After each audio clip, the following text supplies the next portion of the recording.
What's going on, everybody? It's your boy Doc Holiday. We're back with another HBCU OverDrive live show. If you haven't done by now, please like, comment in the chat or in the comment section. Share it with your friends, but most of all, subscribe to the channel. Make sure you hit that notification bell to get everything HBCU OverDrive. And today, you see what the title is. It's preview time. And you know what that time is. You know what time it is now. Football season is upon us. Finally.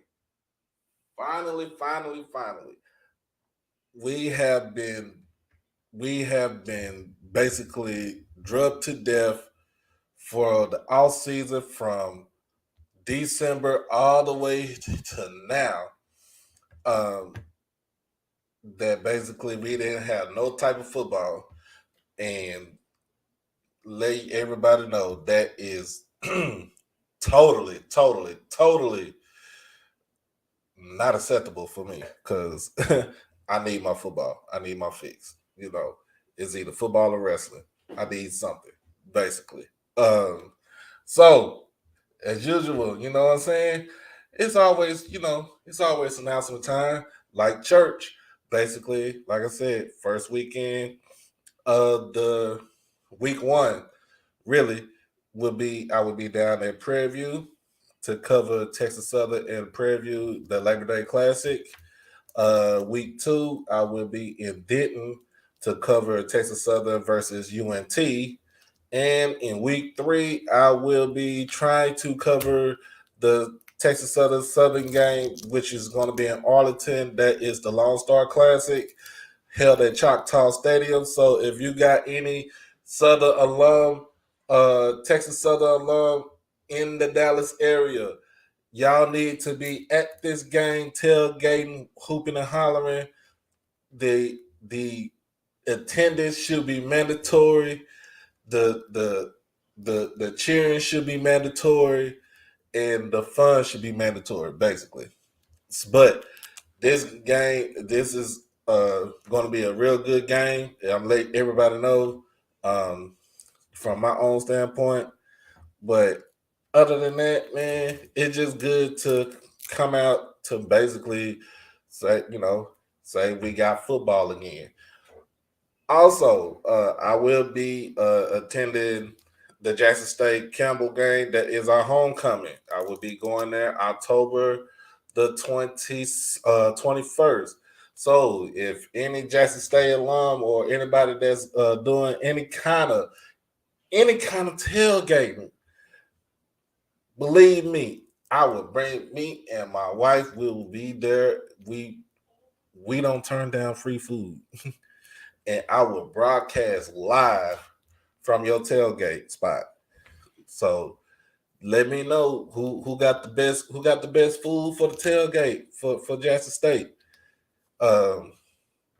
Also, let me get this out there. Be at the State Fair Classic, which is Grambling and Prairie View. So basically, I will have my fix of turkey legs and football, funnel cake and football, fried anything and football. So, just letting everybody know how it's going to be going down as far as for the State Fair Classic. Also, I will be at the Jackson State Texas Southern game down in Houston, November the 5th. And last but not least, I will be in Commerce, Texas for Tennessee State versus A&M Commerce. That will be, I think that is November the 19th. I'm not sure, but I will go back to make sure that make sure that all the dates are going to be correct. So as always, that would be it for the announcements. Oh, also, I have another announcement. So on Tuesday evening, before the HBCU Nightly on Twitter Space, I will be doing a joint show with Josh Sims. He is in charge of HBCU Nightly on Twitter. we will be doing a wrap-up show as far as for the week, 0 week, between FAM and UNC and the MEAC and SWAC Challenge. So that show will be taking place on Tuesday at 6 p.m. So I'm trying to make sure that he gets enough time. I get enough time to where he can get, we can do the show, and then basically we do the Twitter space afterwards. But other than that, let's get to what we talking about, what we want to talk about today. And that is the first game on the schedule. FAMU versus UNC. Now, this game will be taking place in Chapel Hill, North Carolina at Keenan Stadium. That game starts at 7:15 p.m. It will be shown on ESPN, if I'm not mistaken. In fact, it won't be shown on ESPN. It actually will be shown on the ACC network. So get a chance. Make sure y'all get to go watch that game on Saturday evening. That is a 7:15 kickoff. So we're talking about. Let's get into basically my predictions, my preview. So for Florida A&M, let me switch this up. Instead of Florida A&M, let's go with UNC. So UNC basically comes off of a winning record under the legendary coach Mack Brown, and everybody know how Mack Brown gets down from when he was at the University of Texas. So I'm looking at it to where Mack Brown, he is basically going to be coasting. He wants to get all his players to get his team ready, willing, and able. So, but you won't see anybody named Sam Howell at the quarterback spot for UNC. He has been drafted to the Washington Commanders, where that team stinks. But anyway, we'll get to that on another note. So no Sam Howell, he was a record-setting quarterback for UNC. Now they try a sophomore, Drake May. He came in and spot up duty last season. Not too much anything, but he does have some sort of game action. They do return their leading rusher in Chandler, and also their leading receiver in the explosive Josh Downs. So I'm looking at this. I'm looking at this game is basically going to be a track meet for this game right here. For FAMU, the defense is going to be intact. So you have Gentle Hunt, BJ Bowler, Isaiah Lane. You have all the defensive line. You're gonna miss Savion Williams being on the defensive line, but I feel like Gentle Hunt and company, they can take care of everything on that decent defensive front.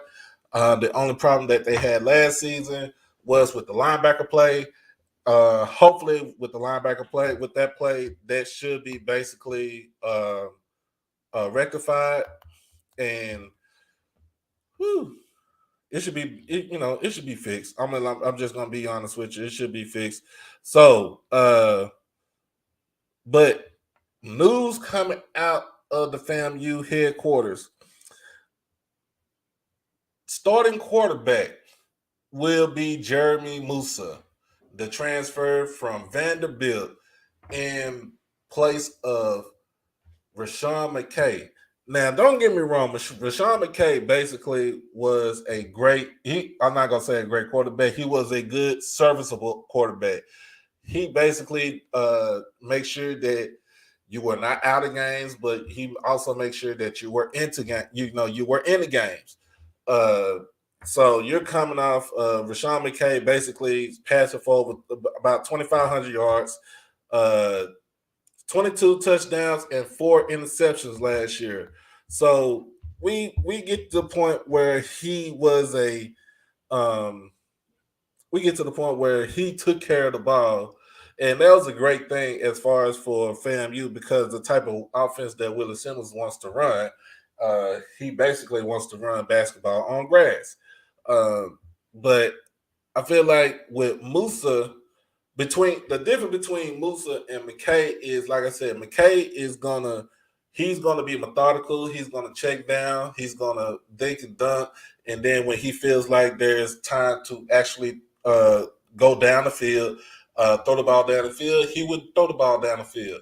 From what I'm hearing about in camp from about Jeremy Musa, basically this kid likes to bomb away on he wants the bombs away, but he also has a live arm, and he is a pretty type agile quarterback. I'm not gonna say he's fast as a quarterback, but I would say he's agile. Meaning that means basically he can, if he senses anything on the rush, he could get himself out the pocket. He could throw on the run. I see see good things coming out of this as far as him being a starter. You also have, as far as the running game, Bishop Bonnet is gone. He's graduated. Kudos to my guy right there. But, Terrell Jennings coming back. So he was the second leading rusher. Average over almost 5 yards a carry with 4 touchdowns. So he's a serviceable back right there. So I wouldn't basically kind of ruled out the running game to be ruled out, but I would see that Coach Simmons is going to make sure that he keeps his guy fresh because he already know that following week, them boys from the west side of Jackson ain't gonna be playing around. But he also has, basically he also returns his most of his receivers on the team. So you got John Murray Cherie, you got Xavier Smith,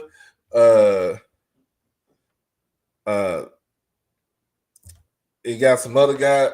You have other guys that can actually contribute to the team. So, like I said, it's not going to be any type of drop off as far as the offense goes for FAMU. But this is another thing that I heard from the FAMU camp. Basically, for FAMU, Coach Simmons is only going to start his starters for the first half, and in the second half, it will be all reserves because of the simple fact that he wants to make sure that when it comes down to that Sunday, September the 3rd, September the 4th, whatever day it is for that weekend, that his guys are going to be fresh when it comes for the Labor Day, not Labor Day Classic, but the OBC. I'm thinking about Texas Southern and TV, but on this game, man, I see that basically UNC, they have a very fast and very tenacious defense. This is all within how Mac Brown does his defense. He has Gene Chizik as his associate head coach, but he also has him as a defensive coordinator. So he also has Dre Blatt on his coaching staff. So remember that name from the NFL days. But I see UNC coming out fast, coming out hard, coming out quick. I don't see FAMU kind of put too much emphasis as far as on this game because what Coach Willie said, basically this is a get money game. This is also, when you say a get money game, this is also a get money game for certain players that feel like they want to be drafted, i.e. Isaiah Land. We already talked about this. So yesterday on the roundtable with Scotty and Blue. Uh, Also, with Lad, I feel like I said, we said that he has to have a Khalil Mack moment.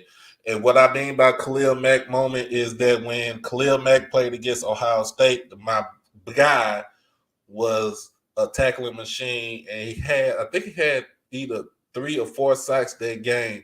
So in that game, along with that game tape, even though they got blown out blown out of the water that day, that game tape solidified him to being a first round draft pick. So I don't know if Isaiah will be a first round draft pick, but with a good tape against UNC, with a good showing in the first half against UNC, I don't see how his draft stock. I don't see what's the problem with his draft stock improving. The only way it will improve basically if Isaiah wants to actually show up and show out. If you know what I mean.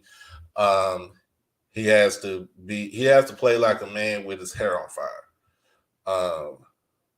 The only knock, to me, we already said the only knock about Isaiah Land is that he's too light. He's too light in the butt. Something like what my uncle said when he coached football. You can't be too light in the butt, because if you light in the butt, basically you get thrown around. And especially if you're going up against big offensive guards and tackles, either playing a down rush or standing up. But I was go into depth as far as with Isaiah Land on another show, as far as doing a NFL draft prospect show. So my prediction for this game,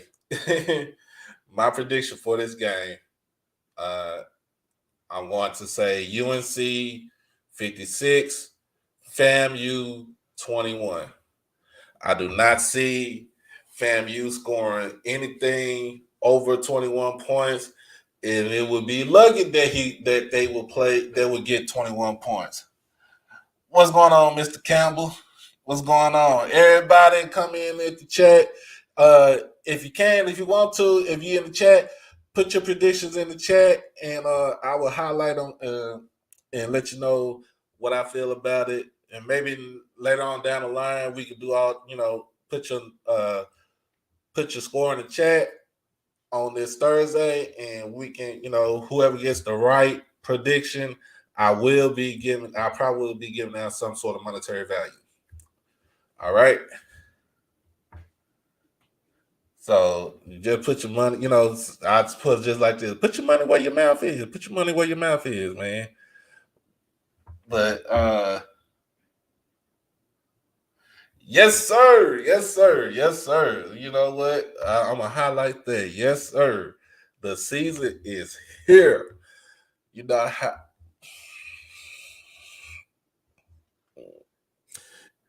I had withdrawals, bro. I had withdrawals because I was without football since December. Actually, since February, because of the Super Bowl. We was without football. And then turn around, we had the XFL, not XFL, the USFL, and it just didn't feel the same. But it was still football. So, other than that, that is my prediction for FAMU UNC 56-21. Like I said, if you got a score that you want to put in for this game, let me know. And later on down the line, like I said, we do some sort of monetary, giveaway through Cash App or Zelle. Don't have Venmo yet, but I could get that I could get that later on. But second game, man, let's go to the second game. Second game is that MEAC SWAC challenge. Oh my goodness, the MEAC SWAC challenge. This game is between Howard University and the Alabama State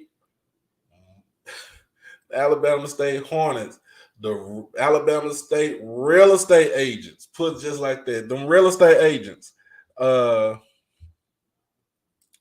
let me get that rundown basically. Let's see. Alabama State coming off a 3-8, either 3-8 or 4-7 record. You know, they like to reset all this stuff beforehand. But anyway, that basically they didn't have a good season last year. They fired the head coach, Donald Ely, in the middle of the season. The assistant coach took over, kind of want to try to salvage the season. They really couldn't, especially with them getting beat to sleep by Alabama A&M in the Magic City Classic. Yeah, they pulled a Boys in the Hood Ricky moment and had them running. And I'm gonna tell you like this. I'm gonna get back to that though. So I'm gonna go ahead and get to this kind of get the breakdown. So a lot of pieces have been moved, especially since they have a new head coach in Eddie Robinson Jr. No relation to the late great Eddie Robinson from Grambling. This man has had a good. He had a decent NFL career. Played either 12 or 13 years in the league with a couple of number of teams. But just like Eddie George, he was in the field of business, basically real estate, before he got hired on as an actual head coach. So my whole thing is, how is he gonna perform to making adjustments, to making any type of situational plays, call it situational plays, making adjustments, adjusting on the fly, basically. So I just want to make sure how he's going to be able to handle all that and basically try to run the team. But I feel like if the coaches that come in now into the that come in now, they're more of like a CEO type coach. So basically, they let the assistants do all the do the play calling and stuff like that. You just there holding the clipboard and the headset, and you just might say it's the final say. But anyway, that's my little rant for right there.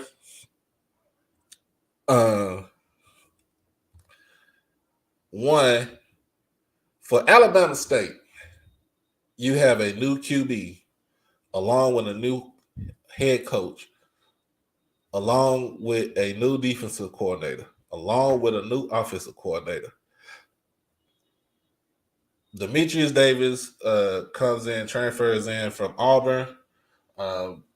Basically, nobody has tape on Demetrius.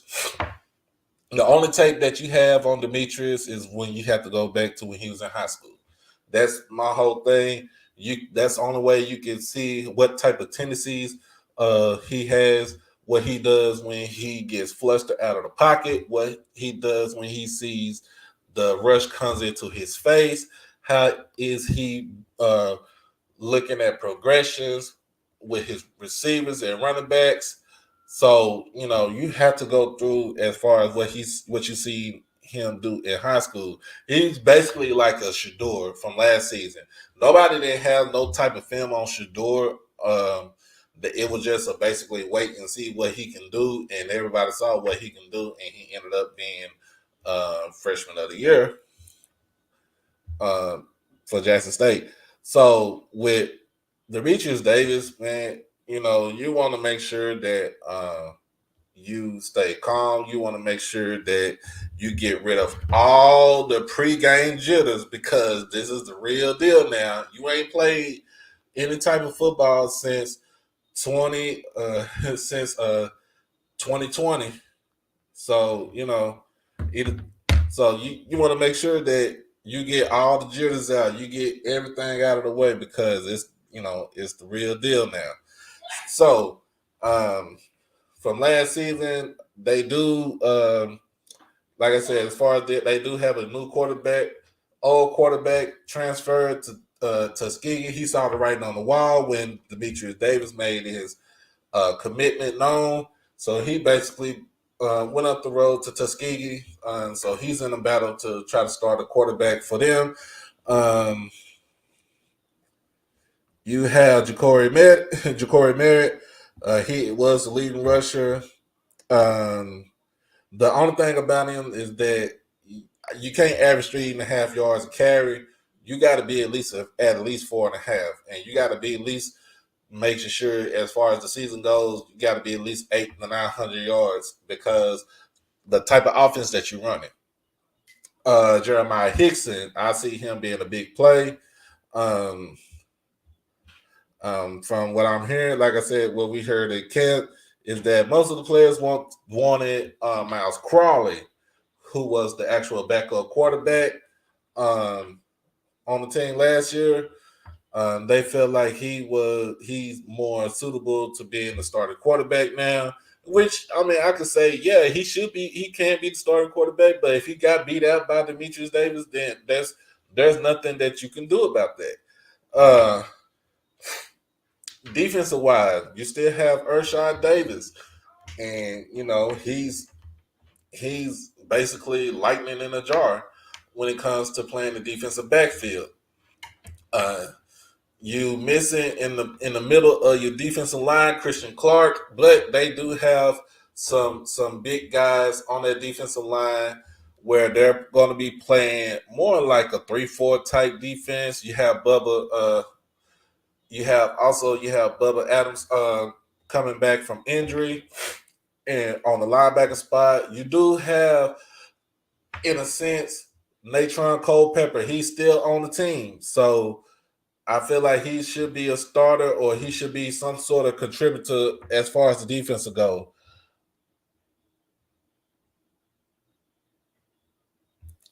And that is true. When Nettles was a quarterback, he was decent, but he wasn't consistent. So when you're looking at your stat line being like 11 for 21 for 150 yards and 2 touchdowns and 1 interception, that's kind of saying that he is basically inconsistent when it comes to the decision making for throwing the ball down the field. But we can go on that, but we can look at Howard.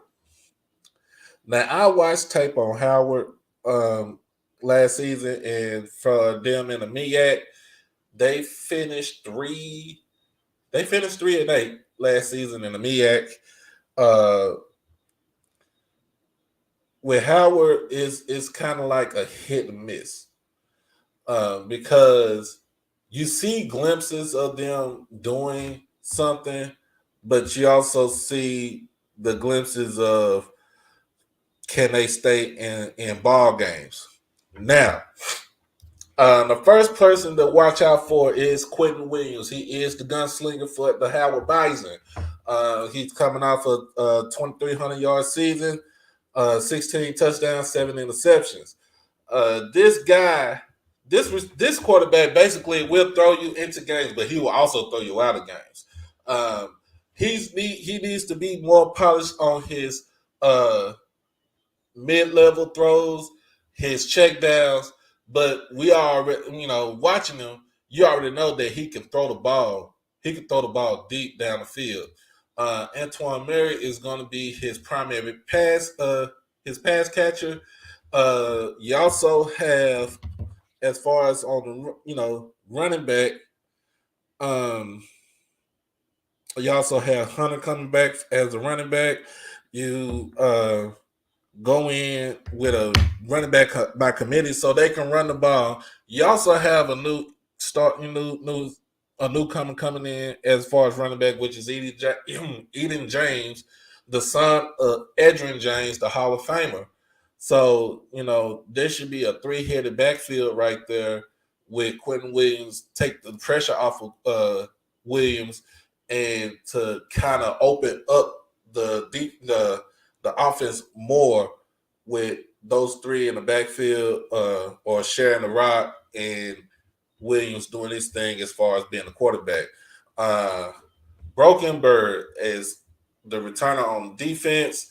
So with the defense, the defense is more for how it was a more bend to break defense. So they basically want to stop you, but they try to make sure that they're not, they're not going to be beat. They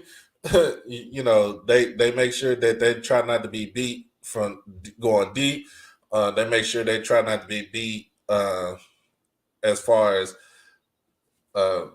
coming in and disrupting the offense and stuff like that. So they do have an actual pass rush. The defensive backfield was tested, was good. It can improve. And I'm gonna go ahead and go on a rant. I'm gonna ask y'all this.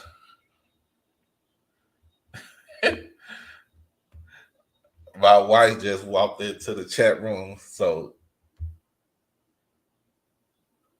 she ready for football. She's ready for football.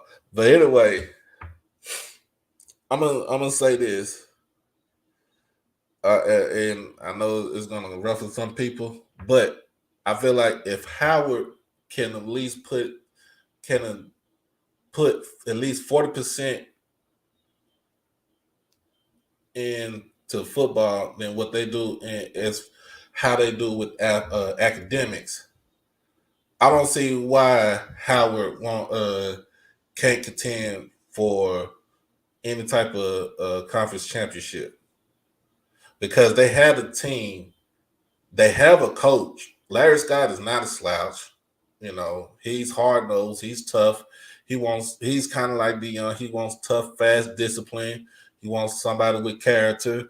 He wants somebody to, have that, to be a Howard, a Howard guy. But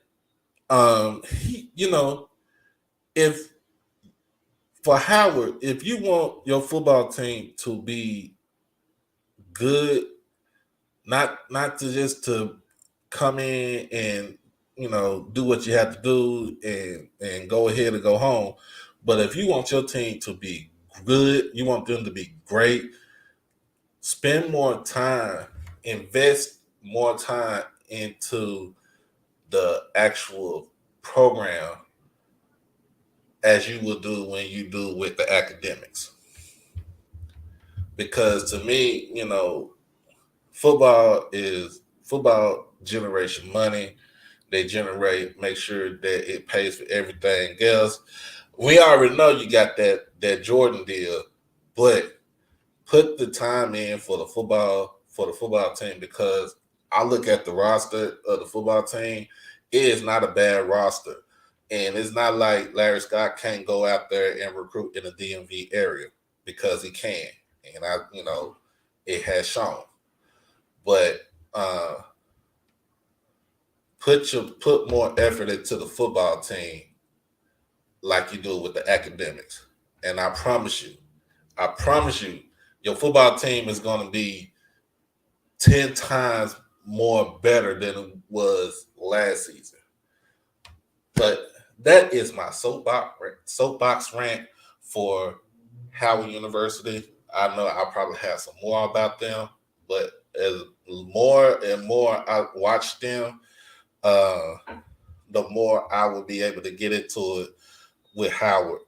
I see them finishing like at least third or fourth in the MEAC conference, but we're going to get that down, we're going to get to that down the line.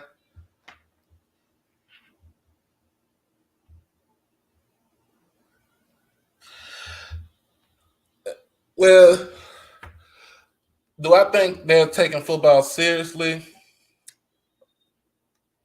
I could say yes, and I could say no. I could see yes because they're taking football seriously, because they don't want to be to me, you don't want to be a cellar dweller for the whole time. You don't want to be 3-8, 2-9, 1-10, 0-11, or you know what I'm saying, 4-7. You don't want to be like that. You want to be at least somewhat close to 500 or even above 500. That way you can you can generate that buzz about football for Howard. I will see that. But also, you know, Howard is the premier HBCU when it comes to academics because I'm gonna let you know I have a cousin that goes to Howard, and she says that the courses that she take are, in her words, hard as hell. That's what she tells me. But they have more, you know, they have more internal things going on with Howard, like as far as with the students and housing and all this other stuff like that. With the president that's he's getting ready to step down or leave out, and you know now they got to find another president to go, you know, to take over the school and stuff like that. Basically, my whole thing is when it comes to this, it goes for anybody as far as HBCU football goes.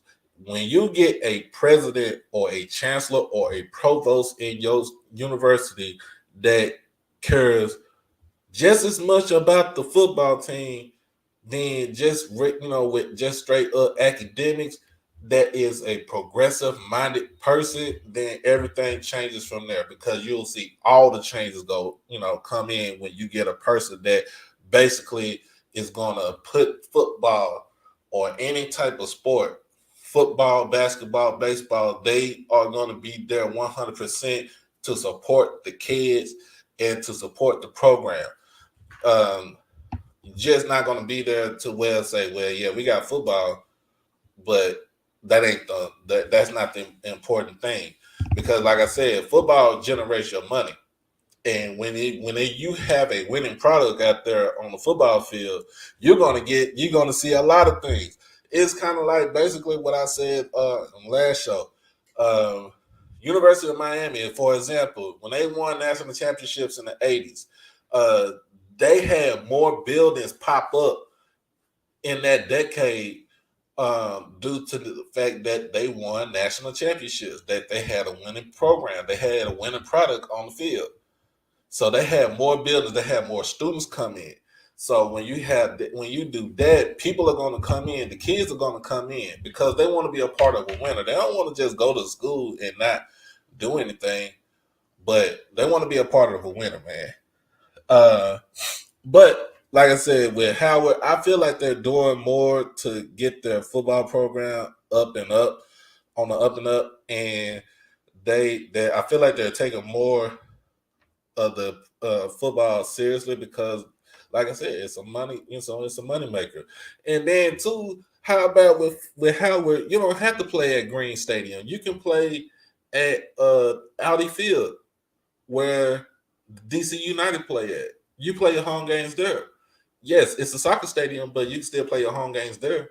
You can get more money right there because it's a brand new stadium. You're gonna get the people to come out there because you're in DC. You're in Washington, DC. So you have to take Howard has to take full advantage of what they have in front of them. And I'm gonna conclude on that right there. But my prediction, oh Lord Jesus, I am a SWAC guy, Jackson State through and through. But I'm just gonna have to. The SWAC is gonna take another L with this one. I see Howard coming with the win on Saturday. Is that Saturday or Sunday? I see them coming with the win on Saturday. 24-21. It's going to be close, but I feel like the defense is going to prevail. I feel like that Quentin Williams is going to make the necessary plays to keep the team into contention to win. So I have to be real honest with you. I don't see the SWAC winning this challenge for this season. I know it sucks, but all right. SWAC fan, he said he got it. Bama State 27, Howard 24. So when that game is done and I go back and I'll do my Tuesday wrap up show with Josh Sims, we're gonna I'm gonna kind of see who was close with the scores and stuff like that. So I got you down 27-24 Alabama State. So basically that's the preview as far as MEAC SWAC challenge. You also have some other football starting out. Stephen F. Austin playing Jacksonville State. That is the FCS kickoff. You also have, let's see, I'm running down this right here. I'm looking at it on my phone. Austin Peay versus Western Kentucky. You have Idaho State going to UNLV. Everybody know what happened with UNLV when they played the FCS school, i.e. Howard. They lost. Duquesne versus Florida State. Now, who got the weakest schedule now? Florida State is a whole mess. Morehead State versus Mercer. Mercer is not a slouch as far as playing football. I think they are in the top 25 in the FCS poll. So it should be a good game right there. And like I said, Howard, Alabama State. And then you got FAMU versus North Carolina. On the FBS level,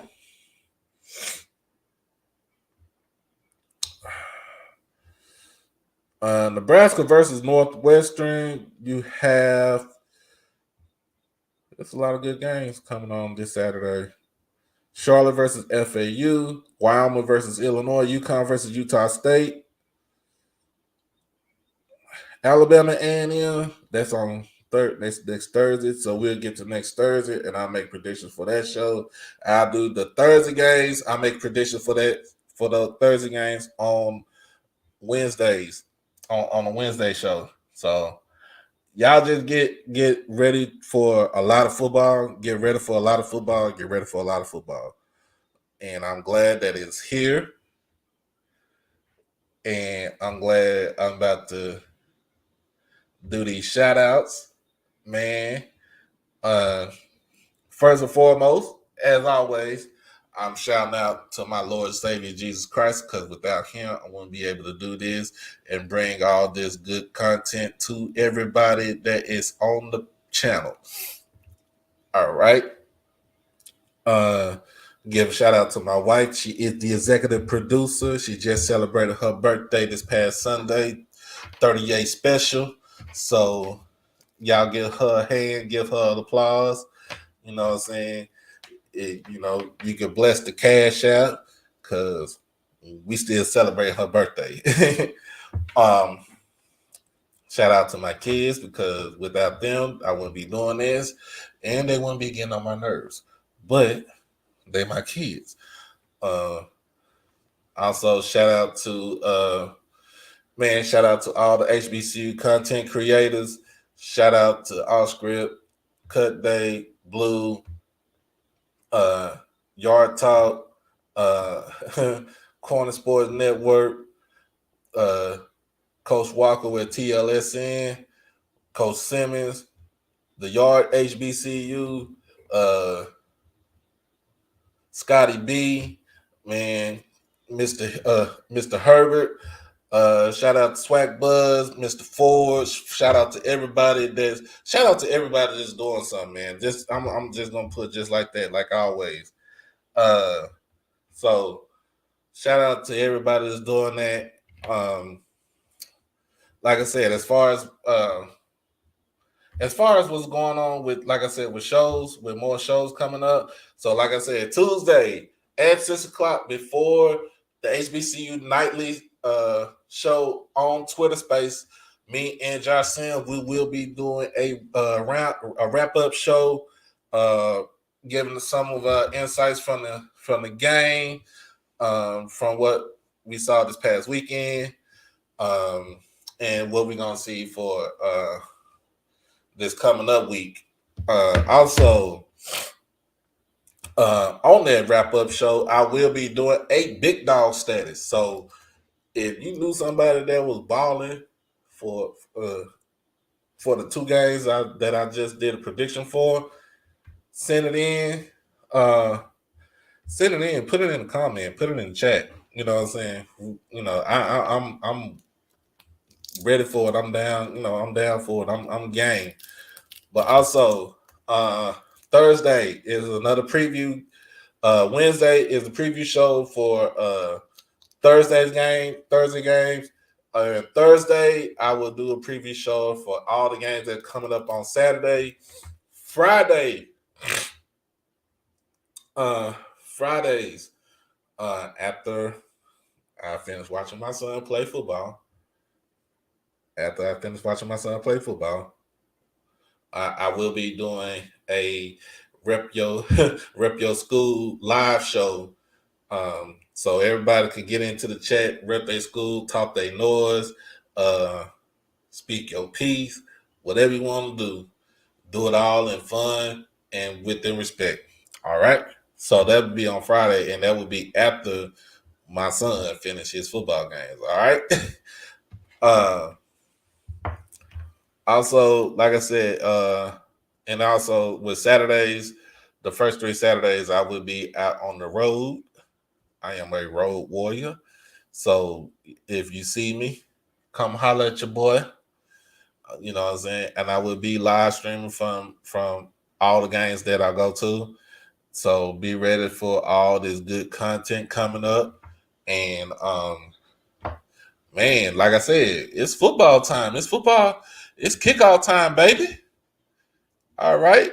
It's kickoff time. Get your team ready. Cause my team gonna be ready next week. Jackson State. Yes, sir. But again, make sure if you haven't done it by now, remember to like, comment in the chat and in the comment section.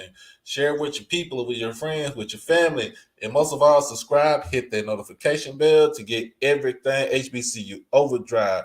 And by the way, my name is Doc Holliday. This is another HBCU OverDrive live show.